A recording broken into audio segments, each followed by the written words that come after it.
Something unbelievable has just happened in Ukraine. History was made as the crew of a Ukrainian Leopard 2A6 tank has just pulled off a kill that shouldn't be possible.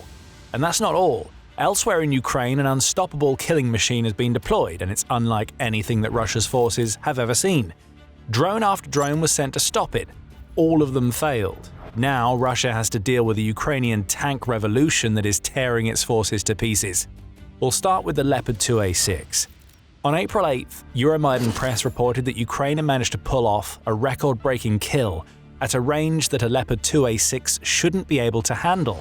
The Western tank became an earth-shattering sniper rifle, as it managed to score a direct hit against a Russian T-72B3 at a range of 5.5 kilometers, or about 3.4 miles. That shouldn't be possible. Tanks aren't built for that type of engagement range, and yet, according to Ukraine, it has just pulled off a kill that is one of the longest tank-on-tank strikes in recorded history. The obvious question has to be asked: how? A combination of amazing accuracy, to the level where the Leopard's shell would need to have struck a vulnerable portion of the Russian T-72 from such a ridiculous range, and strong fire control in hostile conditions would be the keys. There are also lots of unknowns related to this report, with Army recognition noting that we don't know under what conditions the kill was carried out. What we do know is that the Leopard 2A6 isn't built for something like this. The Rheinmetall 120mm L55 smoothbore gun that is built into the tank is indeed impressive, not least because it's been designed to increase muzzle velocity while maintaining long-range lethality. Kinetic energy rounds can reach speeds of more than 1,700 meters per second, or about 3,800 miles per hour, when fired out of that gun. So it's not like a tank round traveling a little over 3 miles to reach its target is out of the question. At least not in terms of the speed needed. A kinetic round would get to such a target in less than a second. Interestingly, the DM-53 kinetic energy round is able to fire to a range of 5,000 meters, Army recognition says in another report. That's only 500 meters less than Ukraine's record-breaking strike, and it makes what Ukraine claims to have pulled off seem more plausible. However, range and speed aren't the only obstacles that could stand in the way of pulling off a kill like this. Other pieces have to fall into place. The intended target has to be slow or stationary. That is a distinct possibility with the T-72. Even if the Russian tank was on the move, the second or so that it would take a DM-53 round to reach it would mean the movement wouldn't matter too much. Far more challenging is the coordination that would be needed to make a strike like this possible in the first place. After all, it's not like Ukraine's Leopard 2A6 crew would have been able to see Russia's T-72 at such a massive range. Something else would have needed to be in play to make this strike possible. That something may have been drones. For a strike like this to be pulled off, especially one that has reportedly allowed Ukraine to score a direct frontal kill against a Russian tank, a lot of work has to be put in before the shot could even be fired. The T-72's vulnerable zones, which are its turret ring, mantlet, and lower glacis, would have to be exposed and pointing in the appropriate direction for a kinetic round fired from one of Ukraine's Leopard 2A6 tanks to hit it. This isn't just a case of finding a Russian tank and hitting it from range. The target had to be monitored until it positioned itself perfectly for Ukraine to fire with confidence that it would hit. That's where the drones may have come into play.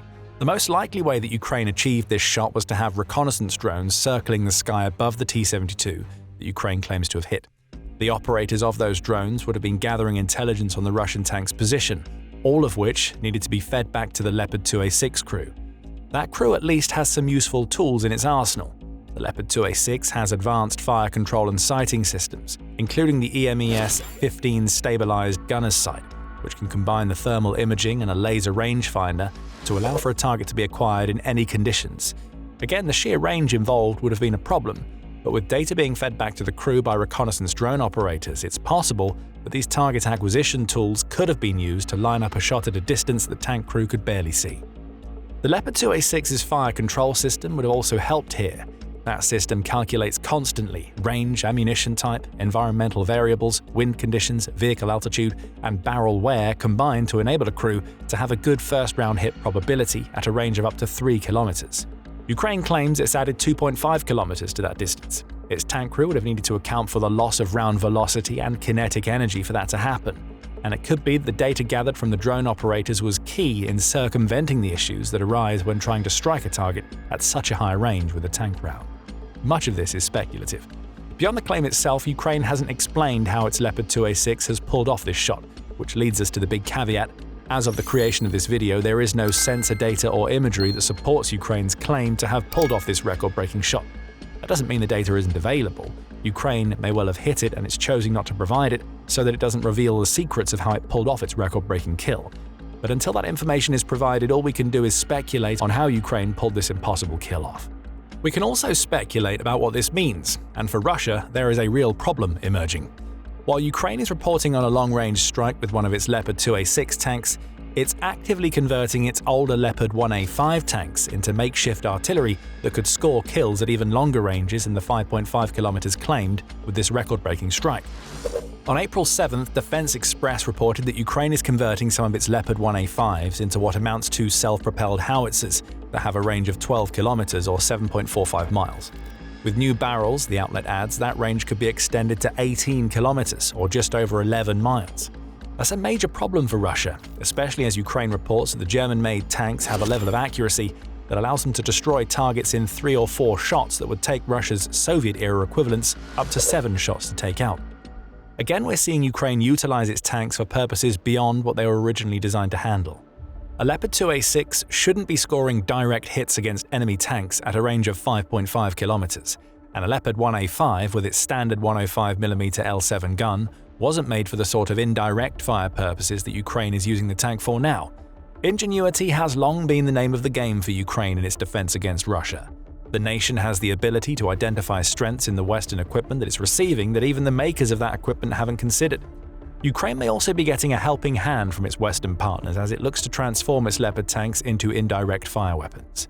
On March 19th, TCH reported that Belgium had delivered a shipment of Leopard 1A5BE tanks that it announced back in April 2025.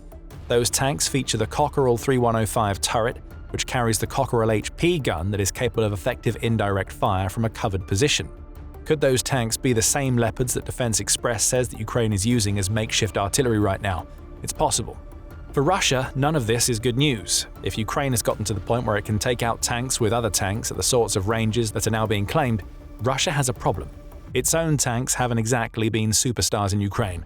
A combination of anti-tank weapons, mines and drones has led to Russia suffering 11,848 tank losses as of April 10th. Russia doesn't need Ukraine to figure out how to add tanks to the arsenal of weapons that it's been using to destroy Russia's armor. After all, it's not like Russia is doing a good job of replacing its lost tanks. In a February report for Forbes, David Hambling revealed that Russia claims that it's accelerated the production of its supposedly world-beating T-90M tanks to 250 per year. Some basic maths tells us that this manufacturing rate isn't going to do much to counteract losses that are veering close to 3,000 per year. But when you add the fact that UVZ, which is Russia's state-operated tank manufacturer, may be fudging the numbers and could instead be producing fewer than 100 tanks annually, Russia finds itself with an even bigger problem. Ukraine says it can hit tanks with other tanks. Russia isn't in a position to replace the T-series armor that Ukraine is reportedly hitting from such massive ranges that this armor can't even see what's coming. And somehow, despite all of this, it gets even worse for Russia. Another thing that has happened in Ukraine has caught Putin's forces completely off guard, and it feeds into Ukraine's work to turn its tanks into makeshift artillery. Ukraine's tanks are becoming defensive behemoths, and we're about to explain how. But before we do, this is a quick reminder that you are watching The Military Show. If you haven't subscribed yet, now's the perfect time to hit the button so you never miss a video. Here's a quick question. What does 1 tank versus 52 drones equal? If you said 1 destroyed tank, you would have been right at almost any other point during the war. One of the reasons that tanks have been pushed into the background of the war is that drones have proven to be incredibly effective at shutting them down. However, Ukraine has changed the game once again.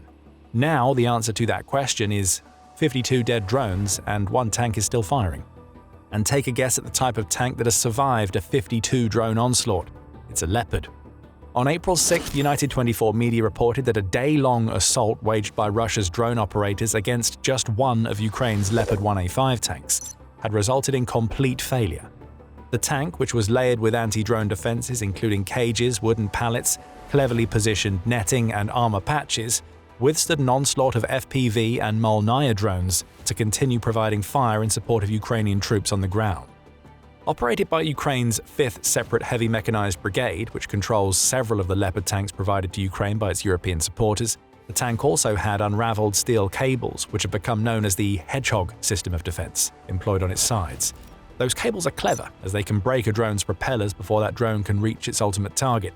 The drone still blows up, but it does so without making any contact with the tank itself, which allows the armor to live to fight and fire another day. Ukraine's modified Leopard tank was able to withstand fire for so long that it allowed the operators that Russia was trying to force into the open to stay concealed. The one downside here is that Ukraine's drone-destroying Leopard tank wasn't moving. But even that isn't as much of a problem as you might think. Remember we told you earlier, Ukraine is converting many of its Leopard 1A5 tanks into makeshift artillery units. Movement isn't the priority here. Getting the tank into cover so that it can repeatedly fire on Russian positions is the main goal. When that goal can be achieved by a Leopard that is also loaded with so many defenses that Russia isn't able to destroy it with drones, you get devastating results. Russia's positions get destroyed by tank fire. Ukraine gets to keep its Leopard tank and will move it to another position once the Russian defenses are shattered. Russia never saw any of this coming. If 4 years of destroying its own tanks against Ukraine's defenses have taught Putin's forces anything, it's that tanks aren't the kinds of war-changing weapons they once were. Yet here Ukraine is coming up with ever more ingenious ways to make use of a technology that Ukraine itself has seemingly threatened to make obsolete. Tanks aren't being used as tanks should be used anymore. They have become long-range sniper killers, artillery that can deliver devastating firepower against enemy positions, defensive behemoths that can force Russia to burn through its drone supplies before emerging without a single scratch. The tank game has changed, and Ukraine is working to make that change stick in several ways. Let's come back to what Ukraine claims to have achieved with its Leopard 2A6 tank. If the 5.5-kilometer strike is confirmed, it shows us that Ukraine can push what was once thought to be the outer limits of its equipment to brand new heights. These sorts of long-range kills aren't likely to be a game-changer in the war. Drones will still be the chief tank killers that Ukraine deploys. Still, having Leopard tanks that can accurately hit Russian armor at such massive ranges and with such accuracy is very much a nice-to-have for Ukraine. It also underscores just how effective Ukraine has become at creating networks of data sharing in pockets of the battlefield. If our analysis is correct, and drones were indeed involved, then Ukraine's record-breaking tank kill is more of an indicator of how effective Ukraine's gathering of real-time battlefield data has become. The kill itself was exceptional. It may only be a one-time event. But the ramifications of Ukraine's ever-improving ability to communicate within its forces are the real problem for Russia, especially now that Putin's forces are dealing with communications issues caused by their loss of Starlink and Putin's own crackdown on the Telegram messaging app. Adding to Russia's tank-related worries is the emergence of Ukraine's effective armored tanks and the way it's using those tanks. For years, the turtle tanks that Ukraine and Russia were building were mocked, often derided for having cope cages that were ineffective at stopping drone and anti-tank rocket strikes. Those turtle tanks were seen as lumbering brutes that would usually be destroyed before they got into position due to their added armor making them too slow to avoid weapons against which that armor was supposed to be defending. Ukraine has turned all of that criticism on its head with a solution so simple that we're surprised that it wasn't thought of before. If turtle tanks can't move well, then don't have them move at all. Instead, layer those tanks with anti-drone defenses while making sure that the turrets can still spin enough to make the tanks capable of striking targets at range. That's what we saw with the Leopard 1A5, which withstood 52 drone attacks. Ukraine has also been converting its M1A1 Abrams tanks into purposefully slow-moving defensive monstrosities. Abrams crews still maintain control over their turrets despite all of the heavy defenses being placed on their tanks. That allows them to crawl forward and attack Russian positions, which adds an element of semi-mobile makeshift artillery fire to go along with the stationary long-range fire that can now be provided by Ukraine's modified Leopard 1A5s. Ukraine has come up with some novel ways to make use of these tanks in a modern war that has made tanks seem almost irrelevant. And it isn't stopping with long-range kill shots and clever modifications. In an April 2nd report, Business Insider revealed that Ukraine has also upgraded its tank crew training, specifically for crews that will man the country's Leopard 2A4 main battle tanks. Ukraine is now using mixed reality headsets as part of its training, which allows the country to teach budding tank operators without them having to even get inside the tanks that they'll be using. Training can take place while the operator is sitting on a chair and wearing a virtual reality headset. Ukraine now has 39 virtual reality systems for this purpose, all of which have been provided by a Norwegian company named Find Reality as part of an $8.45 million deal. That might seem like a lot of money to spend, however, Ukraine more than makes that money back. Mixed reality training means that Ukraine's operators don't have to actually use real ammunition to learn how to fire tank rounds. They also don't have to drive their tanks around, which reduces wear on Ukraine's armor and, in turn, reduces maintenance costs. Another benefit of this approach is that Ukraine can keep its tanks hidden until they are needed for missions. A tank used for training becomes a target. With mixed reality training, Ukraine ensures those targets disappear. History has just been made in Ukraine. A Leopard 2A6 tank crew has just pulled off the sort of kill that should be impossible. But Russia's Ukrainian tank challenge runs a lot deeper than what is likely going to be a one-off kill. Ukraine's battlefield coordination is getting better at a time when Russia's communications infrastructure is collapsing. With new techniques and training methods, Ukraine is turning its tanks into lethal weapons, showcasing a level of ingenuity with Western weapons that nobody saw coming. Ukraine has spent 4 years revealing itself as a master of making the most out of what it has. And it's not just tanks to which that applies. Thanks to the US and Greece, Ukraine has just gotten its hands on a Cold War-era piece of artillery that hits harder than anything else it has in its arsenal. How is Ukraine going to use that artillery? You can find out the answer to that question in our video. And if you enjoyed this video, remember to subscribe to The Military Show so you never miss any of our coverage of Ukraine's latest achievements in its war against Russia. And thank you, as always, for watching.